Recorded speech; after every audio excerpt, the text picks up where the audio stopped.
Assalamualaikum warahmatullahi wabarakatuh. Alhamdulillahilladzi arsala rasulahu bil huda wa dinil haq liyudhhirahu 'ala dini kulli wa kafa billahi syahida. Asyhadu an la ilaha illallah asyhadu anna Muhammadan abduhu wa rasuluh. A'udzu billahi minasyaitonir rajim. Rabbana atina min ladunka rahmah wa hayyi lana min amrina rasyada. Al-ayah. Kaum muslimin wal muslimat yang dimuliakan Allah Subhanahu wa taala. Siapa sih di antara kita yang tidak punya masalah? Dari sejak Nabi Adam sampai hari kiamat adalah masalah. Karena demikianlah dunia ini adalah masalah. Bagi mereka-mereka yang mempunyai bekal yang akan menyelesaikan masalah itu. Tapi bagi mereka yang tidak tahu caranya, maka dia akan menjadi sengsara, tersesat. Dan kita bersyukur kepada Allah Subhanahu wa taala sebagai orang yang beriman, orang Islam yang diberikan petunjuk yaitu Al-Qur'anul Karim sebagai hudal, sebagai petunjuk bagi kita agar kita selamat di dunia dan akhirat.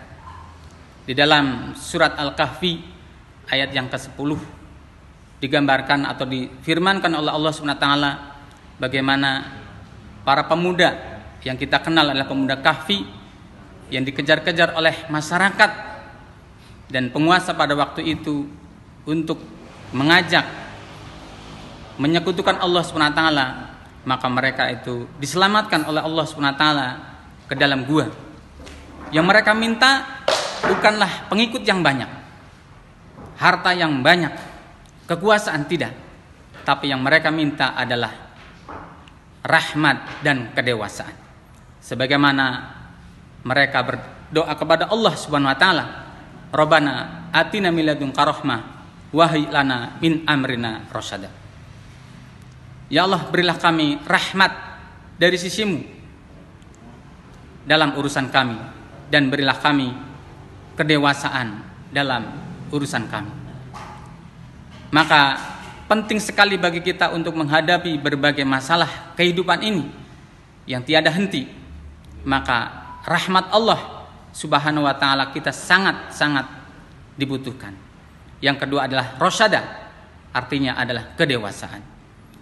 Kita tahu bahwa ketika kita nanti insyaallah mendapatkan surganya Allah Subhanahu wa taala bukan karena hebatnya atau banyaknya ibadah kita, tapi semua adalah berkat rahmat Allah Subhanahu wa taala. Oleh karena itu, kita tidak boleh memvonis seseorang dia menjadi ahli neraka, karena bisa saja orang yang menurut pandangan kita tidak pernah berbuat kebaikan, tapi di hadapan Allah karena perbuatan yang kecil, dengan rahmat Allah dia diampuni dosanya, kemudian dimasukkan ke dalam surga. Tentu saja kita pernah mendengar cerita seorang pelacur kemudian mendapati binatang yang sedang kehausan. Dia memberikan air minum. Dengan begitu, kebaikan yang mungkin menurut pandangan kita sangat kecil, tapi di hadapan Allah Subhanahu wa taala orang ini diampuni dan kemudian dimasukkan ke dalam surga. Banyak orang terjadi permusuhan, pertengkaran, bahkan dalam sebuah rumah tangga bisa terjadi perpisahan atau perceraian. Konon katanya masalah ekonomi. Ternyata kita bisa lihat orang-orang yang sudah kaya raya, hartanya banyak, terkenal, mereka berpisah juga. Ternyata permasalahannya bukan pada harta, kekurangan harta, tidak. Tapi permasalahan adalah setiap pasangan itu tidak punya jiwa atau mental kedewasaan.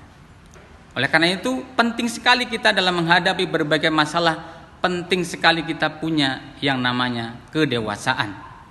Ada 4 sifat seorang yang dewasa itu, dan ini menjadi introspeksi atau evaluasi bagi kita.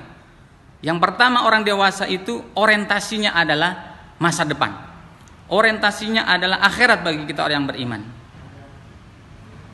Wabtai fima ataqallu darul akhirah. Maka carilah kenikmatan negeri akhirat yaitu surga.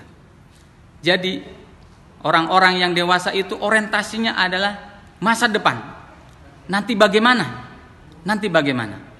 Yang kedua, setelah orientasinya adalah masa depan, maka dia akan menjadi orang-orang yang proaktif. Dia akan selalu bergerak untuk mencapai masa depan yang lebih baik. Maka ketika dia ingin menjadi ahli surga, maka dia akan mempelopori dalam kehidupannya adalah kebaikan. Tidak menunggu orang lain berbuat baik kemudian dia ikut, tapi dia akan mempelopori paling pertama untuk mempraktekkan kebaikan itu. Dan dia tahu bahwa ketika berbuat kebaikan dia mendapatkan pahala. Kemudian ada orang yang mengikutinya, maka orang itu mendapatkan pahala. Kita yang mempelopori kebaikan akan mendapatkan pahala. Itulah pentingnya kita mempunyai sifat dewasa. Sifat yang ketiga, ciri yang ketiga adalah dia bertanggung jawab. Setiap perilaku atau perbuatan orang yang dewasa itu akan siap untuk mempertanggungjawabkan. Fama ya'mal misqala dzarratin khairan yarah wa ma ya'mal misqala dzarratin syarran yarah. Sekecil apapun kebaikan itu ada pertanggungjawaban. Sekecil apapun perbuatan yang jahat, yang jelek, semuanya ada pertanggungjawaban.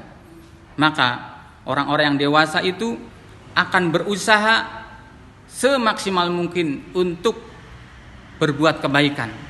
Karena walaupun kecil, kalau itu perbuatan yang jahat, yang dosa, itu siksaannya luar biasa. Dan sifat yang keempat orang yang dewasa itu adalah dia akan menghargai setiap perbedaan. Karena asal usul atau keilmuan yang berbeda, sehingga sangat mungkin terjadi di antara kita terjadi perbedaan. Bagi orang-orang yang dewasa, dia akan selalu memahami sehingga tidak akan memaksakan kehendaknya. Itulah dua hal yang sangat penting dalam kita menghadapi berbagai masalah hidup. Yang pertama adalah rahmat dari Allah Subhanahu wa taala. Yang kedua adalah sikap kedewasaan. Mudah-mudahan kita termasuk orang-orang yang Allah Subhanahu wa taala diberikan rahmat dan juga kedewasaan, sehingga ketika kita mengarungi kehidupan yang fana ini, itu bisa sukses sesuai dengan yang diinginkan oleh Allah Subhanahu wa taala. Semoga bermanfaat. Wassalamualaikum warahmatullahi wabarakatuh.